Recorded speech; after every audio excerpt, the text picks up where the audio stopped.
Good morning বন্ধুরা, ছায়াদিল ব্লকে সবাইকে স্বাগত জানাই। আজকে তো শনিবার, নিরামিষি। আজকে ব্লগটা এখান থেকে শুরু করছি। নিরামিষি কালকে রাতেরবেলা কচুরি আর আলুর দম বানিয়েছিলাম, নিরামিষই বানিয়েছিলাম যেন আজকে শনিবার আছে, খেতে পারবে তাই ছেলে মেয়েগুলো। তাই জন্য যে আলুর দম গরম করছি এখানে, এই যে আলুর দম গরম করছি। হ্যাঁ, এখানে আলুর দমটা গরম করে দিচ্ছি, আর এই যে কচুরি আছে, কচুরিটাও গরম করে দেবো, খেয়ে নেবে। নিয়ে পড়তে যাবে, তোমাদের দাদাভাইও কাজে কাজে এসে টিফিন খাবে। তাই জন্য কালকে রাতেবেলা একটু বেশি করেই বানিয়ে রেখেছিলাম, যে আজকে যাতে সকালে টিফিনটা হয়ে যায়। মানে শীতের দিনে আর যা ঠান্ডা পড়েছে, ঠান্ডাটা তো খুব ঠান্ডা পড়েছে, কদিন ধরেই ঠান্ডাটা খুব পড়েছে।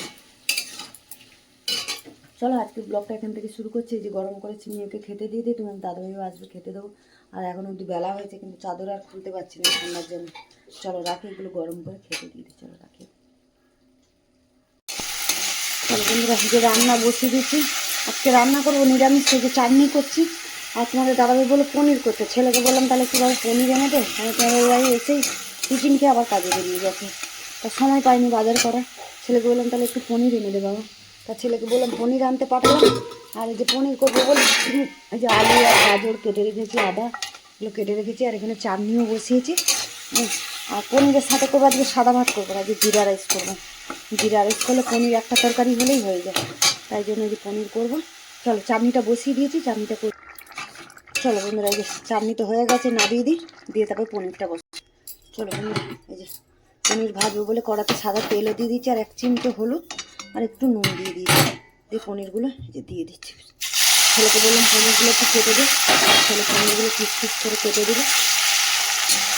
একটু নুন আর হলুদ দিয়ে দিলে তাহলে পনিরটা কড়াই লাগবে না। চলো পনিরটা হালকা করে ভেজে নিই।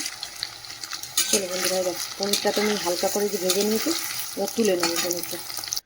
চলো বন্ধুরা, এই যে ফোড়ন দিয়ে দিচ্ছি, গরম মশলা একটু দিয়েছি ফোড়নে, একটু জিরে দিলাম ফোড়নে, গরম মশলা, লবঙ্গ, দারচিনি, এলাচ দিয়েছি, আর একটু তেজপাতা দিয়ে দিলাম ছিঁড়ে।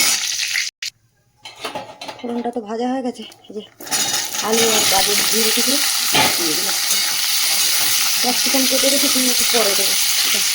ক্যাপসিকামের ফোন দেবো না, তাহলে আলু গাজরটা একটু ভাজা হোক, তখন মশলাটা বন্ধুরা। এবার এর মধ্যে ক্যাপসিকামটাও দিয়ে দিলাম, আলু গাজরটা তো একটু ভাজা হয়ে গেছে, এর মধ্যে ক্যাপসিকামটা দিয়ে দিলাম, দিয়ে মশলা দিয়ে দেবো এর মধ্যে। চলো বন্ধুরা, ক্যাপসিকাম দিয়ে দিয়েছি, দিয়ে একটু নেড়ে নিলাম, নিয়ে এর মধ্যে সব মশলাই যে দিয়ে দিয়েছি। আদা কাঁচা লঙ্কা বেটে নিয়েছি, আর টমেটো বেটে নিয়েছি ওর সাথে একসাথে। এদিকে জিরে, ধনের গুঁড়ো আর লঙ্কার গুঁড়ো, কালারের লঙ্কা দিয়েছি, কাশ্মীরি লঙ্কার গুঁড়ো, যেহেতু কাঁচা লঙ্কা বেটে দিয়েছি। চলো মশলাটা কষানো হবে, ওদিকে গরম জলটা বসাচ্ছি, তোমার দাঁড়িয়ে চান করবে। চলো মশলাটা কষানো হয়ে গেছে, তেলও ছেড়ে গেছে। এই যে ওখানে একটু পোস্ত আর চালমগজ বেটে নিয়েছি, ওটাও দিয়ে দিলাম, দিয়ে একটু নাড়িয়ে জল দিয়ে দেবো। একটু চালমগজ দিয়ে একটু কষাবো না, অল্প একটু কষাবো, একটু জল দিয়ে দেবো। জল দিয়ে দিই,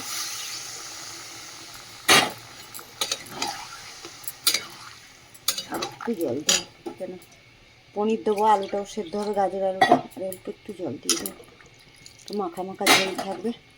চল আর দেবো না জল, ফুটুক তারপরে পনিরটা দেবো। চলো বন্ধুরা,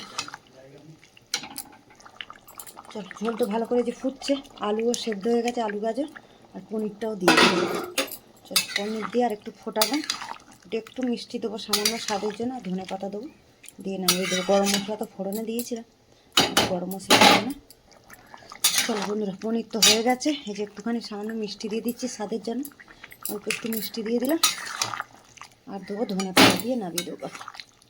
ওদিকে ভাতও বসিয়ে দিচ্ছি, ভাতটা হয়ে গেলে তারপরে জিরা রাইসটা বানাবো। এই যে ভাতও হয়ে গেছে।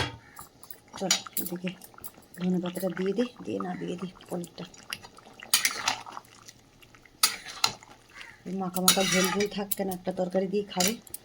চলো বন্ধুরা, এই যে জিরা রাইস বানাবো, তার জন্য তো ভাতটা তো করে নিলাম, আর এখানে যে তেলও দিয়ে দিচ্ছি, সাদা তেল, বড় কড়াটা বসেছি, কেন ছোটো কড়াই হবে না। আর তেল গরম হয়ে গেছে, একটু জিরেটাও ফোড়ন দিয়ে দিলাম, জিরেটা একটু ভেজে নিই, তারপরে ভাতটা দিয়ে দেবো ওর মধ্যে, দিয়ে নুন মিষ্টি দিয়ে আর ধনে পাতা দিয়ে নাড়িয়ে নেব। চলো এবার ভাতটা দিয়ে দেবো, আরও ভাতটা দিয়ে নিই, নাহলে না একা হাতে পারা যাবে না, গরম হবে। চলো বন্ধুরা, ভাতটা তো দিয়ে দিয়েছি, একা একা দিতে পারবো না বলে ওই জন্য ভাতটা দিয়ে দিলাম। আর এর মধ্যে যে নুন আর হলুদ, আর নুন হলুদ বলছি, নুন আর চিনি মিলে মাথাটাও ঘুরিয়ে গেছে, নুন আর চিনি দিয়ে দিচ্ছি, দিয়ে মিশিয়ে নেবো ভালো করে। তারপরে আবার ধনে পাতাটা দিয়ে বন্ধ করে দেবো। চল, জিরা রাইসের এই কড়ার মধ্যে দিয়ে তেল দিয়ে নাড়তে হবে তো, ভালো করে মিশিয়ে নিয়ে ধনে পাতা দেবো, দিয়ে নামিয়ে নেবো ব্যাস। চলো বন্ধুরা, হয়ে গেছে জিরা রাইস আমার। এই যে উপর দিয়ে ধনে পাতা দিয়ে আর গ্যাস বন্ধ করে দেবো। চলো, রান্না বান্না শেষ। আজকে তো বেশি কিছু রান্না করলামও না। চলো, এই চাটনি, জিরা রাইস আর পনির এই দিয়ে আজকের খাওয়া হবে। চলো রাখি এখন। চলো বন্ধুরা, এই যে চান করে ঠান্ডা লাগছে, চাদরও গায়ে দিয়ে নিয়েছি, এত ঠান্ডা লাগছে। আজকে তোমাদের দাদাভাই পুজো করেছে, এই তো খেতে দিয়ে দিই। তোমাদের দাদাভাই এসছে সবে, এই যে খেতে দিয়ে দিই। যে জিরা রাইস আর এখানে চাটনি আর একটা পনিরের তরকারি।